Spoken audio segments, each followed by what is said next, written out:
Հայաստանի Հանրապետությունում չկա մի ձորակ, մի անտառ, մի պուրակ, մի լեռ, մի գետ, մի լիճ, որտեղ չկա ինտերնետ, որովհետև Հայաստանի Հանրապետությունում գործում է արդեն բավական երկար ժամանակ Starlink արբանյակային ինտերնետը եւ այս տրամաբանությամբ արդեն նախնական պայմանները, որ Հայաստանի Հանրապետությունը digital nomad-ների համար գրավիչ դարձնել մենք ունենք եւ հետեւաբար մենք պետք է այստեղ զարգացնենք իմիջայլոց մասնավոր հատվածում քննարկումների արդյունքում գաղափար առաջացավ եւ ես հանձնարարել եմ որ այդ թեման ավելի մանրամասն քննարկվի որովհետեւ հիմա երկրները թողարկում են հատուկ վիզային ռեժիմ հատուկ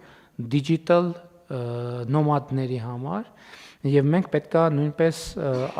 քննարկենք առնվազն այս մոտեցումը ворթեգրելու երբ որ թվային նոմադների համար տրվում են որոշակի ժամկետով հեշտացված վիզաներ, որպեսզի նրանք